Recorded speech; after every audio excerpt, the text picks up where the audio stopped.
gilydd. Y teitl yn Beibl.net ydy gweddi person ifanc sydd mewn trafferthion.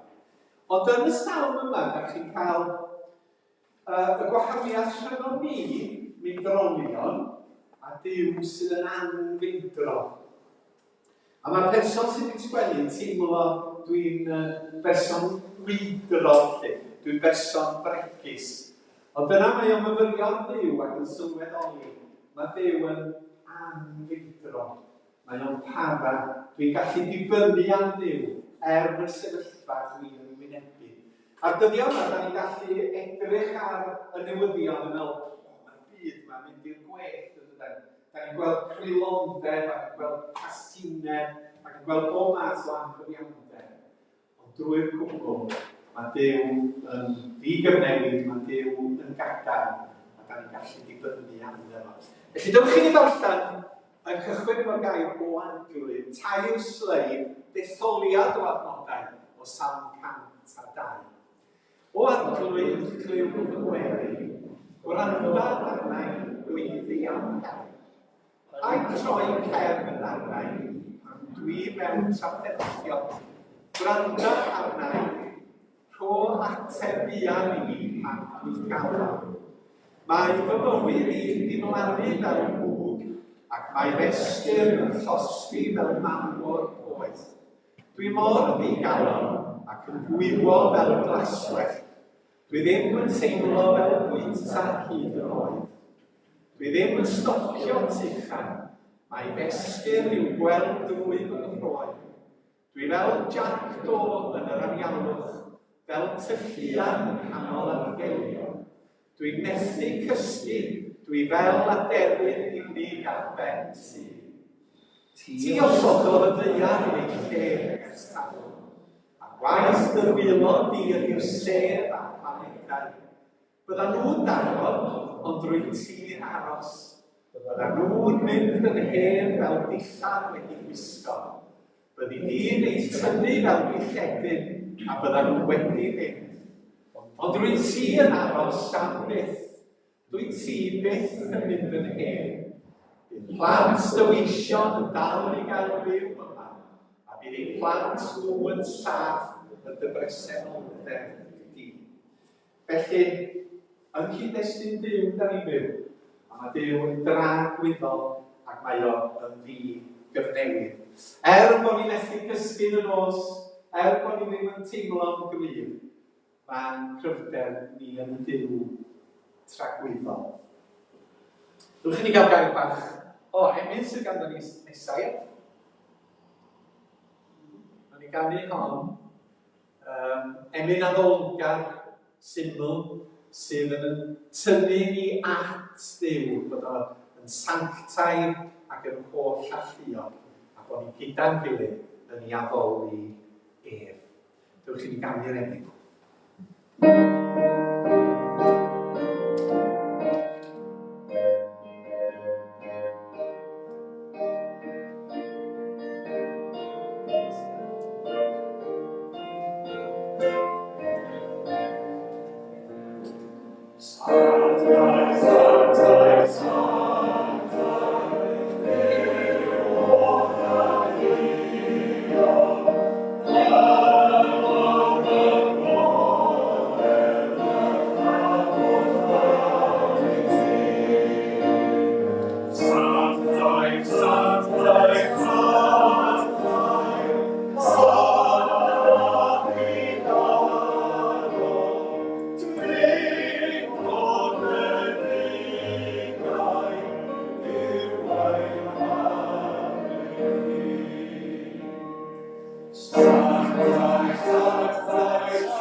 Dyma ddim yn naws modern i'w yna, does? Bod Dyfed wedi marw ers 50au. Ac yn gwyn sylw at Dduw ynddo, bod Duw yn sanctaidd, bod Duw yn ogoneddus. Yn aml iawn, da ni'n rhoi'n hunan yn y canol, ac yn sôn amdana ni'n hunan, a meddwl amdana ni'n hunan. Ond rhan bwysig o addoliad ydy bod ni'n rhoi Duw yn y canol ynddo, bod ni'n rhoi Iesu Grist yn y canol. A mae hwnna'n orffyndod i ni weithio mewn mawr. Bod ni'n meddwl am un sydd yn rhyfeddach, un sydd yn berffaith, a da ni ddim, a da ni'n ogoneddu fo efo'n gilydd. Da ni am gael gweddi, a dwi am ofyn i chi yn y fan yma, am beth yma ni wedi o'r ran. Lle da ni'n dechrau hefo'n gweddia. Os yna rhywbeth sy'n chi'n hoffi ni feddwl a cyfeirio amdanyn nhw yn y gweddi y bore yna. Gwyddwch allan os da chi. Gallu meddwl am rhywbeth. Dwi'n wedi plant. Dwi'n wedi o dros hanas ar gwaith. Hei am safonau gwell am bywyd cyhoeddus yn fel bach o bywyd. Amen.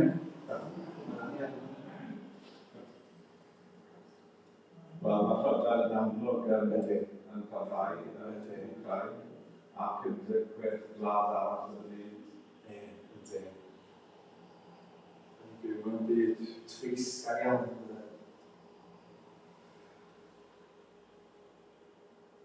O'n i'n gweddi oedd y blaen, a bod yna wedi o penodol dros ysgolion a disgyblion yn athrawon. Bod effeithiau y clo i weld yn amlwg mewn ymwydau plant. Mae rhai plant wedi cael ei effeithio gen hepatitis fel nifer o ysgolion. Dwi'n ddim faint yng Nghymru, ond yn rhyw sôn bod yn meddwl mae effaith ar ôl y pandemig ydy yma. Gobeithio na bydd hwnnw'n cyrraedd. Diolch i ti. Mae agor y llyfr, dwi'n gyfarfod i nhw'n eto, oed i'r ffordd yn y cwrs. Gynnych chi agor y llyfr? Oed teg y captain yn rhoi clwb da i'r gwaith yn rhoi da, sy'n ham fer y profiad, eglwys yn y tan. Digon o weddi, a dewch i ni felly, wedi pen a chi wedi o. A dwi'n fel da ni newydd ganu, da ni'n daddoli di gyda'n gilydd, wyt ti yn ddiw sanctaidd a glad, a pherffaith a cyflawn yna ti dy hun. A da ni'n edrych ar yr hen byd yma ac yn sylweddoli pa mor bell yda ni o ddywch y delw a luniwyd yno ti adwy. Ond mae hynny'n yn anodd ni daddoli ni, oherwydd y bod ni'n gwybod fod yna gariad sydd yn gorchfygu casinau, bod yna dangnefedd sydd yn gorchfygu pob gwrthdaro, bod yna egni sydd yn delio hefo pob blinder, bod yna gyfiawnder sydd yn uwch na'n cyfiawnder ni. Ac felly, da ni yn dyfoddiannu di, yn diolch i ti dy fod ti yn dragwyddol, ac yn diolch i ti dy fod ti wedi dod i'r byd yn yr arglwydd Iesu Grist, gan ddangos dy feddwl a dy gariad, a dy natur a dy gyfiawnder di dy hun ynddo ef. Yn yr Iesu fe ddaeth iachawdwriaeth, yn yr Iesu fe ddaeth buddugoliaeth, yn yr Iesu fe ddaeth dy deyrnas di mewn ffordd arbennig, yn yr Iesu fe ddaeth newyddion da. A da ni diolch am y newyddion da hwnnw mewn byd sydd yn llawn newyddion drwg. Ac yn gofyn am nerth fel dy bobl di i fyw dy newyddion da ac i rannu dy newyddion da gyda'n cyd-ddinasyddion ar y ddaear hon.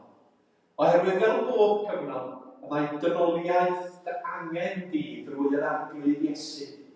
Angen gwybod fod yna sicrwydd, angen gwybod fod yna ddiw sydd yn eu caru nhw ac yn rhoi ystyr a bwrpas i'w bywydau.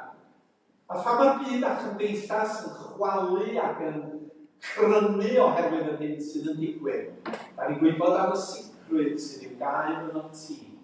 Y Dduw sydd yr un ddoe heddiw ac yn dra gywir ac sydd yn ddi-gyfnewid. A da ni'n cyflwyno I ti'r holl bethau sydd wedi codi wrth I ni gychwyn ar y gweddi yna. Da ni'n gweddio dros dy waith di ar hyd a lled y byd, waith dy bobl a waith eglwys ar y cyfandiroedd. A'n gweddio dros waith Cristnogion yma yng Nghymru ac yma yn Nghaerdydd. A da ni'n meddwl dros rhan hanes y bore yma, rhai sydd wedi paratoi a rhai sydd yn arwain, a teuluoedd a'r plant sydd yn dod, a'n gofyn y byddan nhw'n cael bora ardderchog gyda'i gilydd. Da ni'n gwybod bod ni'n byw yn cyfnod yr anrhydiniaeth mawr yn Nghymru. Da ni'n gweddio bod ni wedi drwy yr ysbryd glân bendithio gwaith y bobl wrth I ni ymestyn allan, wrth I ni ail-sefydlogi y gwaith yn eglwysi. Ac ar ôl y Covid adrwydd, mae yna gymaint o newid wedi bod yn meddylfryd ac yn arferion byw bobl. A ffatrymau llawer wedi cael eu chwalu. Ac fe wedi hyn wedi eto'n gweithio'n halonau pobl ac yn patrymau byw teuluoedd. Yn halonau rhieni I weld y pwysigrwydd o gyflwyno Iesu Grist a'i gariad i'n plant ac i'n teuluoedd. Fe bod nhw'n cael cyfle I gredu ac I ddilyn yr arglwydd Iesu Grist. Fe feddyliwn am yr ysgolion, plant, pobl ifanc, a'r cyfnod o 2 flynedd o ynysu flwyddyn lai wedi effeithio a creithio nhw yn bersonol. Bod o wedi cyffwrdd â'i hymddygiad, a'i dealltwriaeth, a'i gallu I ganolbwyntio, I gallu gymdeithasu efo pobl eraill. A da ni'n wirioneddol yn gweddio dros y pobl ifanc ni adrwydd. Rhai ohonyn nhw sydd yn brwydro ar hyn o bryd, I ffeindio ystyr, I brofi cariad, I weld pa gyfeiriad maen nhw am fynd yn eu bywydau. Nid I goleuon nhw, nid I dynnu nhw mewn I dyfynwes hyd eu hun, I gynabod yr arglwydd Iesu Grist fel brenin ar eu bywydau. Mae yna gymaint o angen o'n cwmpas, mae yna gymaint o angen yn y byd. Da ni'n gweddio dros bob sefyllfa o'r rhyfel ac yn dyheu am heddwch, blwyddyn ar ôl blwyddyn, degawd ar ôl degawd, canrif ar ôl canrif, a pobl dal I ymlaen, a chwenu cheiddo I gilydd, a mwydro I gilydd, a dyn Iwan yn gyrff ar strydoedd fel ni'n creu'r heddiw yma. A nid dyma dwi'n dy ffordd di. Ffordd maddeuant a harmoni a thangnefedd di-drais sy'n dy ffordd di. A llew yn gweddi tair dros yr hyn sydd yn digwydd yn i'w creu. Fe wedi o'n y bydd rwsiant yn un ôl yn syth nawr adrwy, ac yn sylweddoli y drwg maen nhw'n gyflawni, yn amharchu a lladd eu cydyn, a drwg maen nhw'n gwneud I ddynoliaeth yn gyffredinol. A'r sefyllfa'n eraill adrwy fel Afghanistan, a Yemen, a Ethiopia, lle mae yna drais a dymlan yn digwydd, tyr a dy heddwch di, rhoi mewn her nawr y byd amdano. Ac wrth feddwl am y gwsiad, a ni'n meddwl am arweinyddion gwleidyddol, yn gofyn y byddi di'n rhoi doethineb I Putin a'r cadfridogion yn Rwsia. Y byddan nhw'n sylweddoli y camwri, y llanas, y creulondeb ma'n nhw'n greu. Ac arglwydd, da ni angen I wirionedd gael ei rannu ar ein cyfryngau ni. Mae cyfryngau gyd yn troi dŵr gwybodaeth i'w melyn I hunan, mwyn iddyn nhw elwa, mwyn iddyn nhw ymgyfoesogi. Da ni'n gweddio am onestrwydd syml. Da ni'n gweddio am ddiwydrwydd yn halonau pobl. Ac nid yn unig, da ni'n meddwl am Putin, ond da ni'n meddwl am arweinyddion ymgwledydd ni yma ym Mhrydain. Y bydd yna safona yn cael ei arddel ganddyn nhw. Ac atal nhw rhag syrthio I ryw dwll lle maen nhw'n meddwl I bod nhw'n cael gwneud unrhyw beth maen nhw eisiau wneud mewn unrhyw sefyllfa. Rho oedfyneb, rho eirwyredd, rho foesoldeb yn harweinyddion gwleidyddol. Oherwydd, da ni wedi penodi nhw i'n harwain ni adwy ac i'n gwasanaethu ni fel etholwyr. Da ni wedi dros yn gilydd, da ni wedi dros y rhieni sydd yn magu plant mewn dyddiad dyrus, da ni wedi dros undod priodasol, da ni wedi dros bobl sydd wedi priodi yn ystod y mis diwethaf, a byddi di yn bendeithio yr uniad sydd wedi gwneud, ac yn cadw yr addewidion yn gryf ac yn lân. Clyw wedi dan, oherwydd da ni yn dygaru ni, ac yn caru'n gilydd, ac yn caru yn cyd-dynion, oherwydd yn hadlu Iesu Grist. A dysgol i wedi gan dweud, ein tad yn yr eod, sancteiddio'r enw, delen y deyrnas, gwnelen y ewyllus, a ddyddiad fel yn ef. Dywe'n ni heddiw i'n fara gweinyddion, a maddau i'n troseddau, dywe'n ni wedi maddau i'n rhai a troseddol i'n erbyn. Rhaid am dwy'n nos, ond gwarem i'n am dwy'n. Oherwydd ddeud ti yw'r ddrefs, a'r gofyniad. Da ni am y ganu can arall, ond da eisiau dros ni y Catrin, ta'r un nesaf. Wel, sydd i Na bo. Wneith y Catrin chwarae ni atgoffa ni da ni wedi canu yn y gorffennol.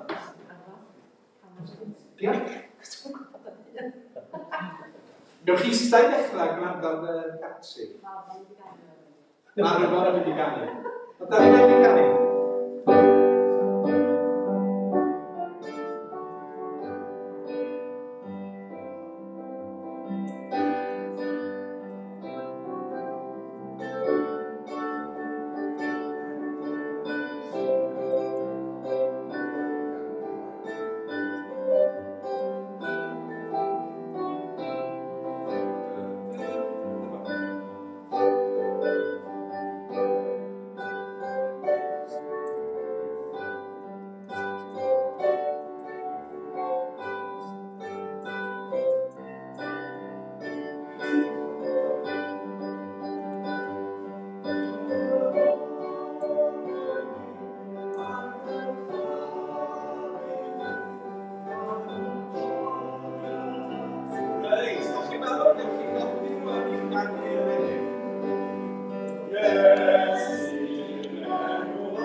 Da iawn.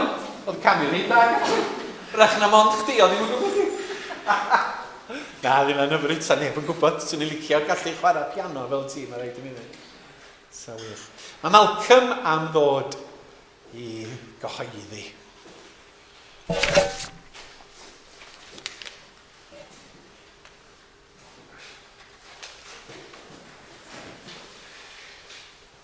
Mae bore da chi gyd a hyfru cael hwyl yn y canu.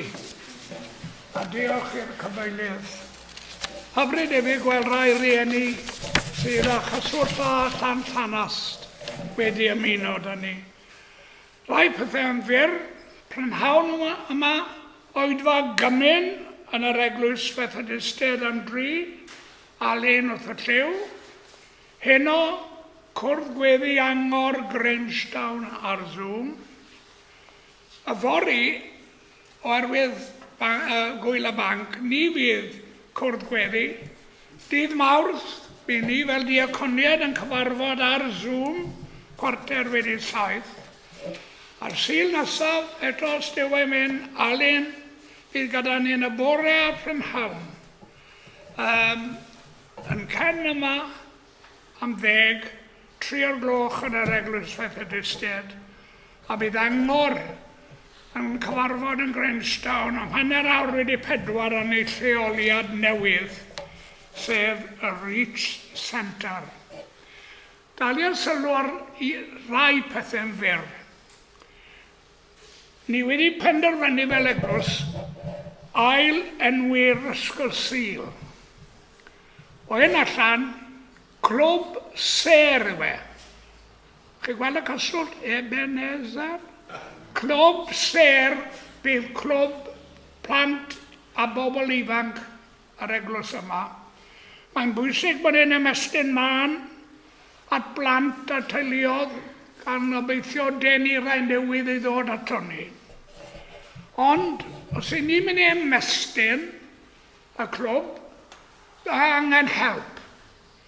A fi'n siŵr bod ni gyd mewn ffordd yn gallu rhoi 1/2 awr ar fore Sul pan bo a gofyn. Mae Alun a'r swyddogion yn trefnu rota. A fi'n gwneud apel i chi os ych chi'n gallu rhoi 1/2 awr ryw fore Sul wrth unwaith mewn 6 wythnos bydd e. Da chi, mae yna rôl arbennig i fod ymhlith pobl ifanc a phlant yn dyfodol ni. Hyfryd i weld llanast yn llwyddo. Hefyd, ar ddiwedd y mis yma, bydd Gwynfor a Sian yn cerdded i gopa Cadar Idris. Yn ni'n dymuno dda nhw, maen nhw'n wneud hyn cael nawdd un elusen ni. Elusen Tir Dewi. Felly, sang eich chi'n barod wedi noddi nhw, ond mae gyfle chi'n gwneud trwy law yn trysorydd eilir. Bore dy Mawrth wrthos yn ôl, o'n i'n cael bore coffi yn yr caffi yr eglwys Fethodistedd yn yw, yn eglwys ni, ar y trogylch, y roundabout. Dim gyda y coffi y cwn, ond coffi'r eglwys. A ddim fore ragorol. Oedd hi'n fore ragorol. Rwy'n credu'n gryf yn siarad, fel chi'n gwybod, ond rwy'n credu gryf hefyd yn cymdeithasu. A dath crew da i gael awr fach o gymdeithasu, cacen a siarad. A mae'r cyfarfod nesaf ar fore Mawrth, wythnos i'r Mawrth hyn, Mawrth y 10. 1/2 awr wedi 10 i 1/2 awr wedi 11. Croeso mawr i chi, a cyfle ni gymysgu. Cyfle chi ddod i nabod rai sy'n mynd i'r cyfarfod yn y prynhawn hefyd. A sôn am yr eglwys Fethodistedd, ni'n cydweithio gyda nhw, a ni'n cael croeso da â nhw, yn o'r 15 i'r 20 ar 20 o'r mis yma, mae'n wythnos cymorth Cristnogol. A bob blwyddyn, mae gweithwyr mynydd sydd wedi gweithio mor dda dros gymorth Cristnogol, bob blwyddyn ni'n neud ymdrech i cael nawdd i gymorth Cristnogol.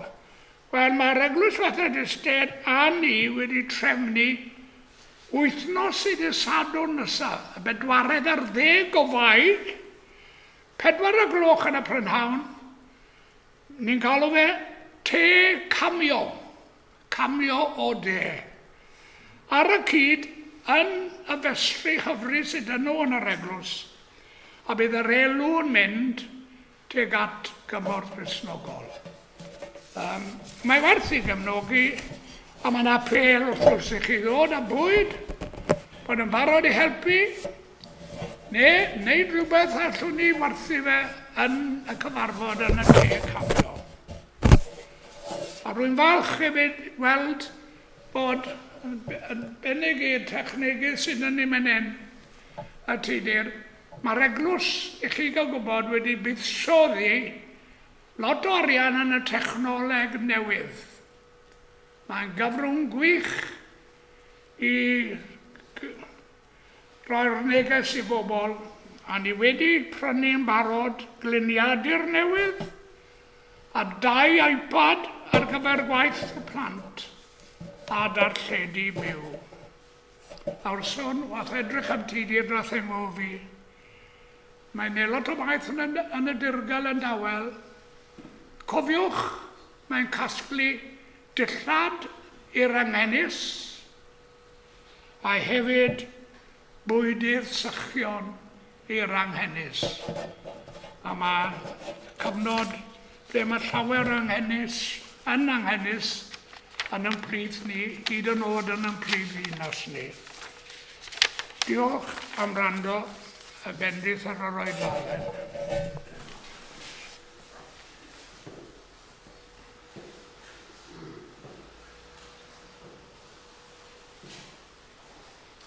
Diolch yn fawr, Malcolm, am rannu gwybodaeth efo ni. Un peth am tir dewi yn elusen ni, mae Arwel a Galeri Williams yn dosbarthu pnawma ymlaen hadau blodau haul, mwyn i ni dyfu blodau haul. A fedrwch chi brynu hedyn am o leia pint. Dydyn nhw rhai mond yn tyfu tua 4 troedfedd. Ac yna mi fydd yr elw yn mynd tuag at apel tir dewi, ond hefyd maen nhw'n annog ni gofio am Ukraine, oherwydd blodyn cenedlaethol Ukraine ydy blodyn haul. Ac felly wrth i chi wylio hedyn bach yn tyfu, byddwn ni'n meddwl am y sector amaethyddol trwy dir dewi yn lleol, a mi allwn ni roi gweddi bach dros Ukraine ac am heddwch yn y fan honno. Fe nodwyd fod Gwenda'n dathlu phenblwydd yn carreg filltir arbennig, da Gwenda, 1962, blwyddyn sbesial iawn. Ond doedd hi ddim yma Sul dwytha pan gyfeiriwyd at ei phenblwydd hi ar y Sul dwytha. Felly, oedd hi wrth pawb yn Ebeneser, Gwenda, penblwydd hapus iawn i ti, a llawer ohonyn nhw i'r dyfodol. Penblwydd hapus i ti, penblwydd hapus i ti, penblwydd hapus i Gwenda, penblwydd hapus i ti. Da iawn. Ac un peth arall cyn canu'r Ebeneser, da ni isio dymuno dda i Sian a Ben, Sian Manning, merch y Joy, oherwydd i bod nhw wedi priodi yr wythnos dwytha. Felly bob bendith i'r ddau ohonyn nhw. Os ydych chi'n gwrando ar y bregau, ar y weddi, nes i weddio dros bobl oedd newydd briodi, a meddwl am y teulu bach yna. A bob dymuniad da oedd i wrth bawb yn Ebeneser, os ni di ddeud wrth Sian a Ben. Rwan ta, cyn i mi rannu o'r gair, enw bach arall yn cyfeirio at yr arglwydd Iesu Grist. Iesu Maredwr, arglwydd, does neb fel ti'n deilwng yn wir o moliant i. Gawn ni gael.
Yna rhywbeth symud ymlaen yn yr emyn yna, does? Dewch i ni addoli Duw fwy a mwy.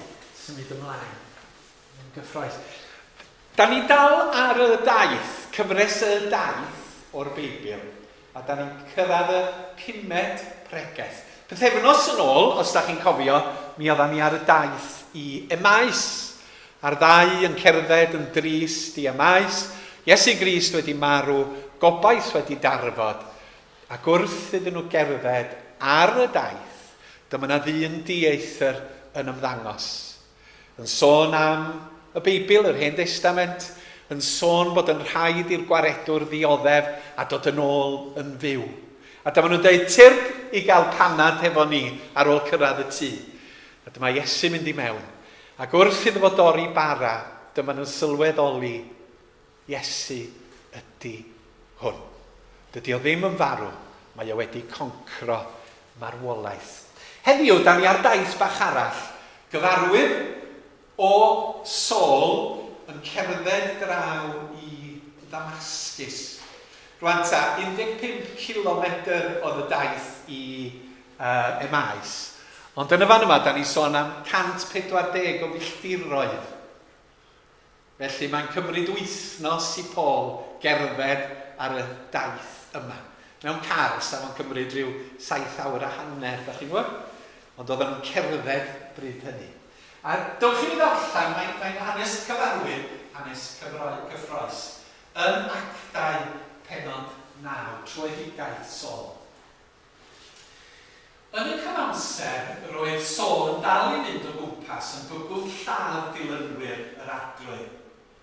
Roedd wedi mynd at yr orchoffeia, a gyda llaw, Saul ydy Paul. Mae enw fo'n cael ei newid pan yn dod i gredu Iesu Grist. Felly'r un person sy'n ganddo ni, Saul, Paul yr apostol. Roedd wedi mynd at yr archoffeiriaid i ofyn am lythyrau i synagogau Ddamascus yn rhoi hawl iddo arestio unrhyw un oedd yn dilyn y ffordd. Enw cynnar o'r Gristnogion oedd pobl y ffordd. Oedd Iesu wedi dweud, mae fi yw y ffordd. Ac felly rhyw fath o lys enw nickname oedd y ffordd, the way, pobl y ffordd a'r Gristnogion. Roedd ganddo awdurdod i gadw dynion y merched yn y ddalfa a mynd â nhw'n gaeth i Jerusalem. Roedd yn agos at Ddamascus pan fflachiodd golau disglaen o'r nefoedd o'i gwmpas, syrthiodd ar lawr a chlywed llais yn dweud wrtho, Saul, Saul, pam wyt ti'n fy erlu di? Pwy wyt ti, syr? Gofynodd Saul. Iesu ydw i, atebodd, yr un yr wyt ti'n ei erlyd. Nawr, cod ar dy draed a dos i mewn i'r ddinas. Cei di wybod yno beth mae'n rhaid i ti ei wneud. Roedd yr rhai yn y teithio gyda geir yn sefyll yn fyd. Roedd yn clywed y llais, ond doedd nhw'n gweld neb. Cododd Saul ar ei draed, ond pan agorodd ei lygaid, doedd o ddim yn gallu gweld. Felly dyma nhw'n gafael yn ei law ac yn ei arwain i mewn i dre Ddamascus. Arhosodd yno am 3 diwrnod, roedd yn ddall ac yn gwrthod bwyta nac yfed dim. Yn byw yn Ddamascus roedd disgybl o'r enw Ananias, oedd wedi cael gweledigaeth o'r arglwydd yn galw arno. Ananias, ia, arglwydd atebodd. A dyma'r arglwydd yn dweud wrtho, dos i di Judas yn y stryd union, a gofyn am ddyn o Tarsus o'r enw Saul, mae yno'n gweddio. Dwi wedi dangos iddo bydd dyn o'r enw Ananias yn mynd ato, a gosod ei ddwylo arno iddo gael ei olwg yn ôl. Ond arglwydd meddai Ananias, dwi wedi clywed llawer o hanesion am y dyn yma. Mae o wedi gwneud pethau ofnadwy i dy bobl di yn Jerusalem. Mae'r prif offeiriad wedi rhoi awdurdod iddo ddod yma i arestio pawb sy'n credu yno ti. Ond meddai'r arglwydd wrth Ananias, dos, dyma'r dyn dwi wedi ddewis i ddweud amdana i wrth bobl o genhedloedd eraill a'i brenhinoedd yn ogystal ag wrth bobl Israel. Byddai i'n dangos iddo y bydd ei hun yn dioddef llawer am fy dilyn i.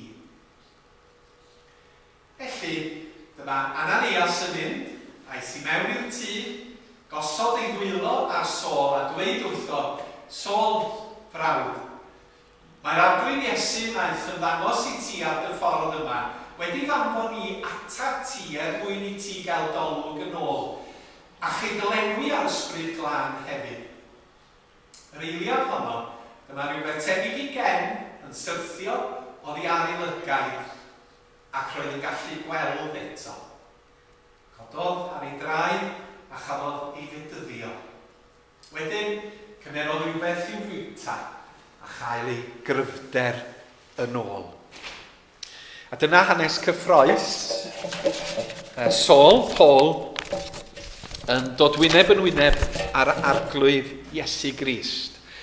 Oherwydd bod yna ddysgwyr yma, dwi wedi gofyn i Arfon gyfieithu yn fras beth sydd yn digwydd yn ystod y gwasanaeth. Oeddan ni'n edrych ar y ffordd i ymais a'r daith i fanno, taith wahanol. Ond eto ar y daith mae yna rhywbeth yn digwydd i'r person. Dydy o ddim yr un fath ar ddiwedd y daith ac oedd o ar dechrau'r daith.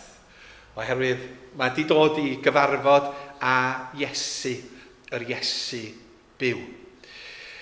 A mae hon yn digwydd yn nyddiau yr eglwys fore, pan oedd yr eglwys yn hedyn bach ynde, fel y bloda da ni'n mynd i dyfu yn ystod y misoedd nesaf.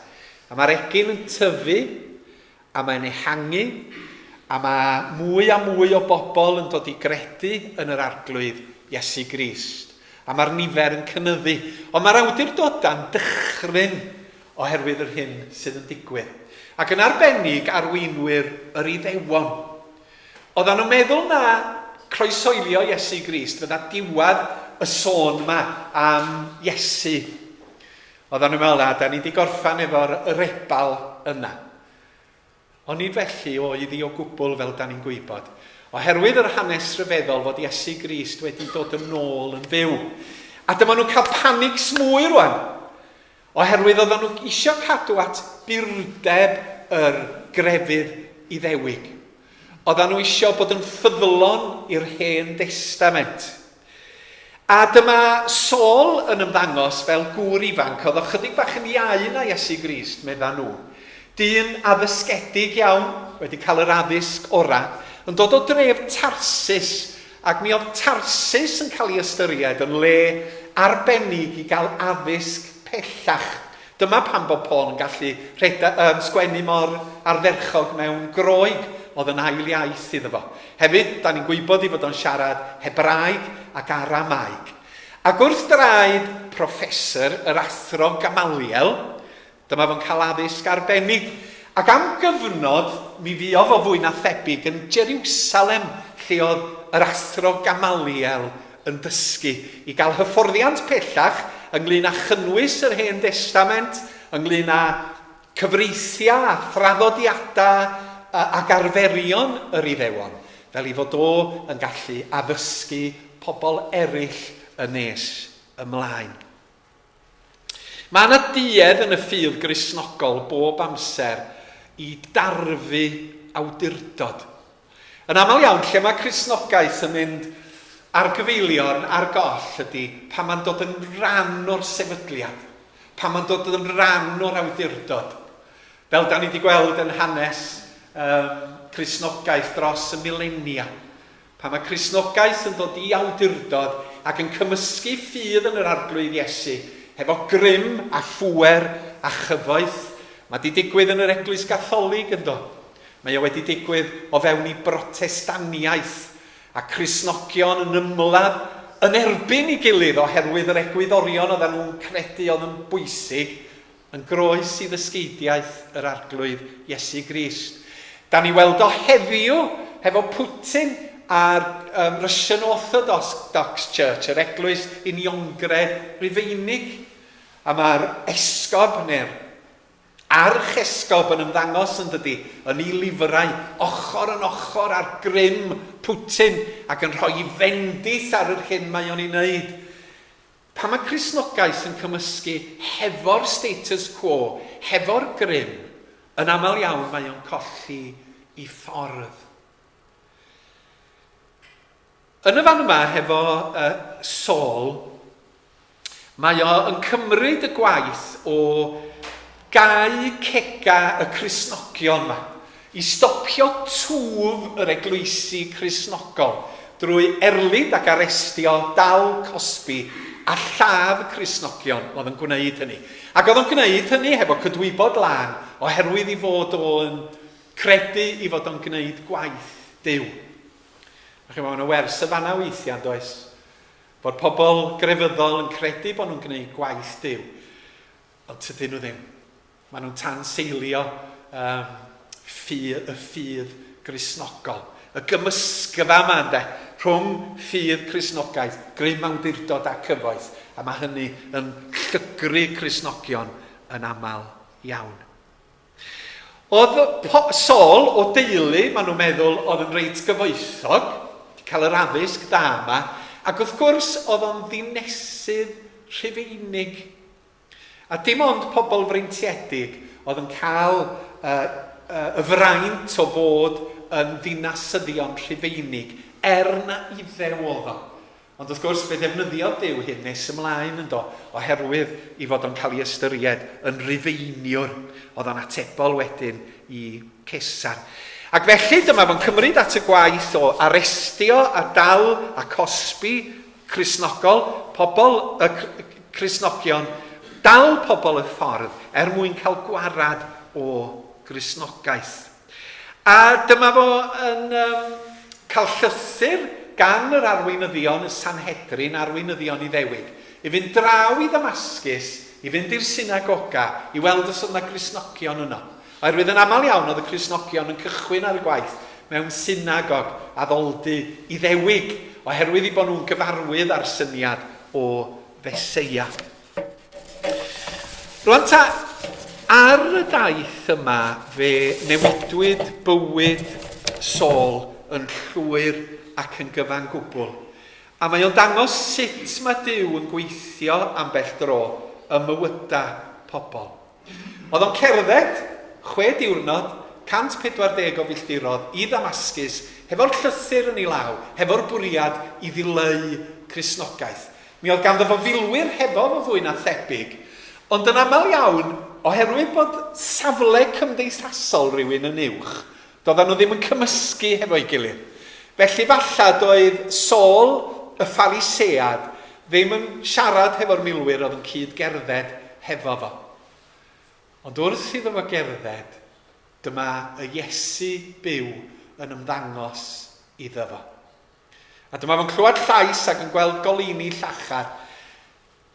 A dyma Iesu'n gofyn, Saul, Saul, pam wyt ti yn ferlid i? O, nes i'n hofio fo map. Map bras o Daith fawl. O gynnu fo'n sat nam, mae'n rhaid yn gwybod y ffordd. 140 o filltirodd o Jerusalem i'r gogledd yn Ddamascus. Saul, Saul, pa ham yr wyt yn ferlid i? A dyma Saul yn gofyn, pwy wyt ti? Pwy sy'n siarad efo fi, ond o'n gwybod? A dyma Iesu'n atab, Iesu dwi, yr hwn yr wyt ti yn ei erlid. O rwan ta, doedd Saul ddim yn erlid Iesu Grist ei hun yn y fan yma, ond yn erlid Cristnogion. Ond mae'n dangos fod yr Iesu'n ystyried os ydy Cristnogion yn cael eu camdrin, os ydy Cristnogion yn cael eu herlid, mae Iesu Grist ei hun yn cael ei erlid, oherwydd ni ydy corff yr arglwydd Iesu Grist. Jyst un neu ddau o bethau cyffredinol wrth i mi symud ymlaen. Rwan ta, nid un digwyddiad oedd troedigaeth Saul. Mae pobl yn meddwl, o na Saul ddod i gredu ar y ffordd. Ond fel pen draw lot o ddigwyddiadau yn ei fywyd a'i brofiad o oedd hwn. Arwydd meddyliwch chi, mae yna rei pobl yn deud, falla bod Saul wedi cyfarfod Iesu Grist yn Jerusalem. Da ni'n gwybod, jyst dychymig ydi o. Ond mi oedd Iesu wedi bod yn Jerusalem, oedd Saul wedi bod yn Jerusalem yn yr un cyfnod. Falla bod o'n un o'r Phariseaid oedd yn tynnu ar ac yn condemnio Iesu Grist. Tyda ni ddim yn gwybod. Ond dros y blynyddoedd, mi oedd na bethau wedi digwydd, oedd wedi dylanwadu ar Saul. Meddyliwch chi oedd o yno pam gath Steffan i ladd drwy luchio cerig ato fo am fod yn Gristion ac yn heretig yng ngolwg yr Iddewon. A Paul yn casglu cotia'r bobl oedd eisiau lluchio cerig yn fwyaf egnïol. A mi oedd o wedi gwrando ar Steffan yn sôn am Iesu Grist a di gweld y person yma yn marw yn ddewr dros i ffydd. Oedd hwnnw'n ei feddwl o wrth iddo fo gerdded draw i Ddamascus. Oedd o wedi clywed am y groes a'r marw dros bechoda a'r Cristnogion ma'n sôn bod rhaid rhoi ffydd yn efo. Ac oedd o'n ei feddwl ac yn ei galon. Ac oedd o wedi clywed sôn am yr atgyfodiad. A rwan oedd ar y ffordd, a dyma yna lais yn galw arno fo yn dweud, fi di Iesu Grist sydd wedi atgyfodi. Ac ar y daith, dyma fo'n sylweddoli, ydy hyn yn wir. Ac oedd o wedi cael ei hyfforddi yn yr stwff yr Hen Testament yn dweud. Oedd o wedi darllen am Moses, oedd o wedi darllen am Eseia, penod 53 y proffwyd Eseia, Secharia'n sôn bod yr Meseia'n mynd i ddod ac yn y blaen. Ac oedd o'n meddwl am yr ysgrythyr oedd o wedi ddysgu a meddwl, ydy hyn yn wir yn Iesu Grist? Ydy'r pethau dwi wedi ddysgu amdanyn nhw'n golygu na Iesu Grist ydy y Meseia? Ac felly dyma fo'n dod at ei gilydd a dyma Duw yn siarad hefo fo trwy'r Iesu a dyma fo'n dod i dderbyn na Iesu oedd y Meseia. Rwan ta, fel hyn mae Duw yn gweithio yn bywydau ni'n aml iawn. Fel hyn mae di gweithio yn y mywyd i, drwy ddigwyddiadau yn y gorffennol, drwy bethau dwi wedi ddysgu yn y gorffennol, sydd wedi'n arwain i ddeud, ia, Iesu ydy'r arglwydd, Iesu ydy'r brenin, Iesu ydy'r gwaredwr. Ar y daith, da ni'n meddwl am y pethau yma, ac yn sylweddoli, bobl bach mae hyn yn wir. Dwi ddim yn gwybod beth eich profiad chi. Da chi'n bod, chydig o bobl sydd yn cael yr un profiad yn union a Paul. Mae Duw yn defnyddio hyn am bell dro, lle mae pobl yn gallu dweud, fanna nes i gredu. Ond os da chi fel fi, da chi dros gyfnod o amser wedi dod i argyhoeddiad.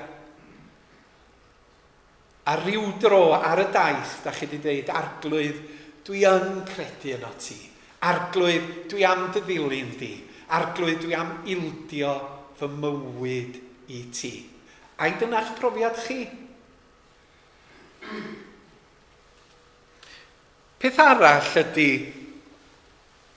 a mae hwn yn beth amlwg i ddeud, ynddo, mae rai, does na neb rhy ddrwg i ddod i gredu'n Iesu Grist. Chi bo, fysa ni'n derbyn Saul yn aelod o Eglwys Ebeneser oherwydd beth mae wedi wneud yn y gorffennol? Fysa ni? Erlyd Cristnogion, lladd Cristnogion, bygwth Cristnogion yn gorfforol. A bod o'n dod i fama a dweud, gai ddod yn aelod yn Ebeneser, sut fysa ni'n ymateb iddo fo? Ond mae'r efengil yn efengil sydd yn gallu derbyn y bobl fwyaf anhebygol. Ac yna, ar ôl iddyn nhw roi ffydd, mae Duw yn gallu defnyddio pobl mwyaf anhebygol fel rhan o'i waith.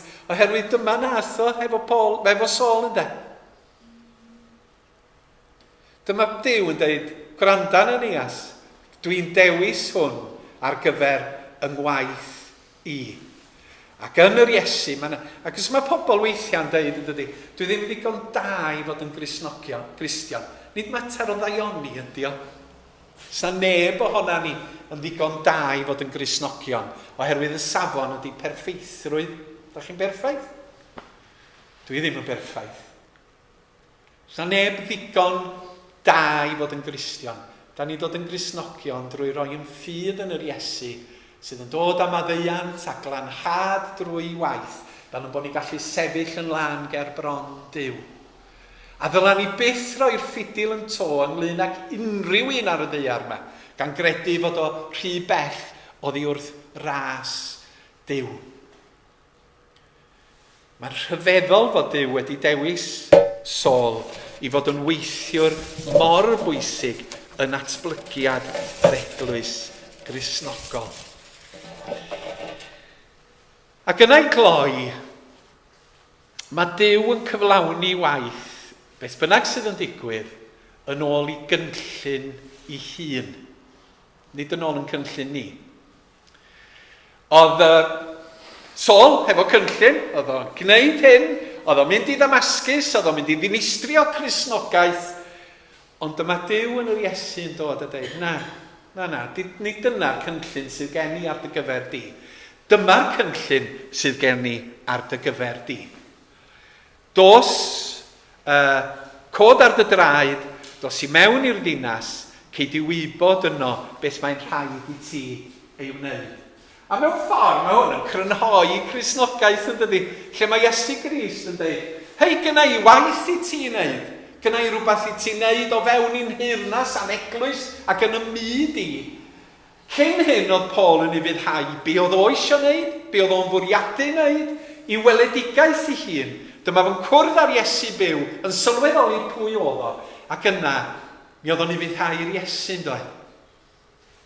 Dyna di'r bywyd Cristnogol, bod Iesu'n dweud wrtha ni nawr, cod ar dy draed, dos i mewn i'r ddinas, cei di wybod gen i beth mae'n rhaid i ti ei wneud. A dyna da ni'n wneud fel Cristnogion yn dweud. Gwrando ar lais yr Iesu ac yn ceisio cyflawni ewyllus yr Iesu a'i gariad, a'i gyfiawnder a'i deyrnas yn y byd rhyfedd yma da ni yn byw ynddo fo. Ac yna'n gloi, O'n i gwneud y pwynt fod Duw yn cyflawni waith. Beth bynnag sydd yn digwydd a beth bynnag ydy'n bwriadau ni. Mae'n codi pobl i gyflawni gwaith o fewn i genhedloedd ac o fewn i ardaloedd, fel y gwnaeth efo Saul yn y fan yma.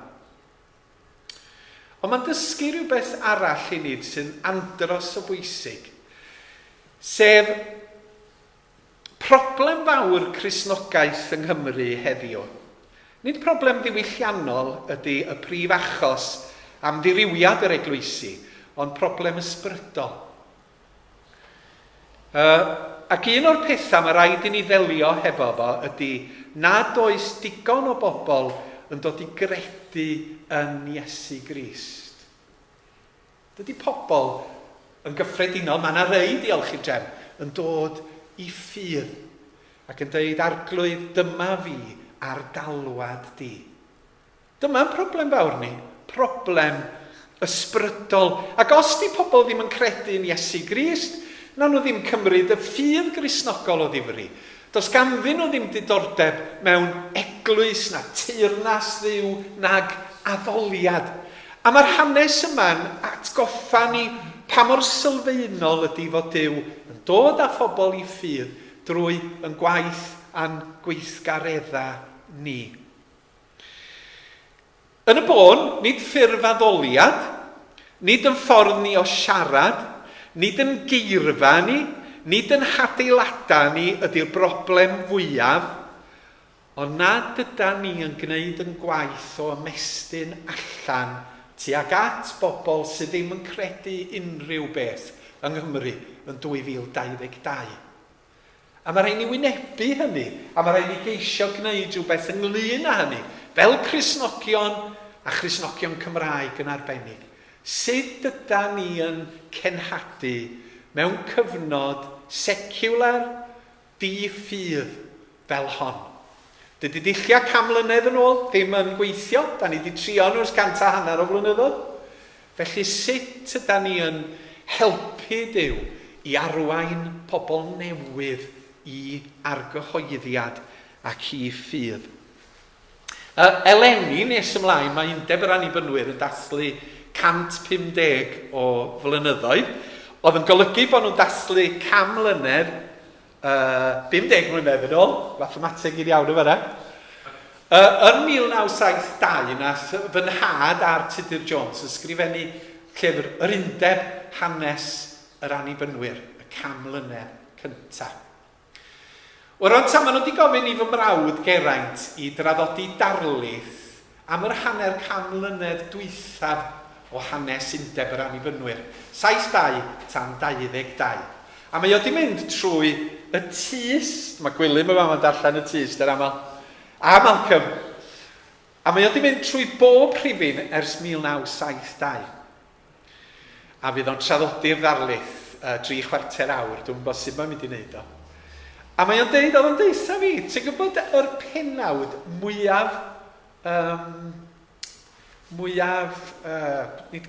cyffredin i erthyglan y tys dros 50 mlynedd, oedd y pennawd y ffordd ymlaen. Drosodd a drosodd mae pobl yn sgwennu erthygla am hanner cam mlynedd y ffordd ymlaen. A mae'n deud, o edrych arnyn nhw, maen nhw'n sôn am ffordd ymlaen, ond does na ddim byd yn digwydd beth. Dyma'r ffordd ymlaen, dacwr ffordd ymlaen. Mae rhaid i ni sylweddoli pa mor bwysig ydy cenhadu yn cyfnod ni, a cheisio cymell a gwahodd ac annog pobl yn gynnes i gredu yn Iesu Grist. I gredu, oherwydd dydy pobl ddim. Nid rhywbeth automatig ydy o, nid magic ydy o. Ond mae rhaid i bobl ddeud arglwydd, dwi'n credu yno ti, a dwi am dy ddilyn di, a dwi am wrando'r dy lais, fel digwyddodd i Paul yn y fan yma. Dyma sylfaen ein hargyfwng. Felly, dyna'r daith. Darllenwch y stori o Acdau 9 ar ôl mynd gartre i weld ti gyd ac i fyfyrio arni eto. Ond ar y daith, mae Saul yn cael ei newid. Da chi ar daith, sut mae Dyw yn eich newid chi? Be mae'r Iesu'n dweud wrtha chi drwy rhywbeth fel hyn ar eich taith? Oherwydd mae Dyw yn y newid ni o deithio gydag ef. Mwyn i enw? Amen. Ar emyn olaf. Mae'n amser dy fynd, na ni fynd at yr emyn dwi'n credu. Tu'r datom ni o grio'r pob goleuni tro di ein nos yn fydd. A nes i ddewis oherwydd y geiriau yma. Par i ni weld holl lwybrau'r daith yn gloiwi. Gloiwi ydy dod yn ola yng Ngwynedd. Da ni gloiwi tatws sy'n golygu twallt y dŵr allan o'n nhw. Mae'n gair arall hwnna. Daith yn gloiwi yn dod yn ola o dan lewyrch pelydrau goleuni gras a ffyr. Gawn ni ganu yr emyn olaf.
Gan i rannu'r gras efo'n gilydd.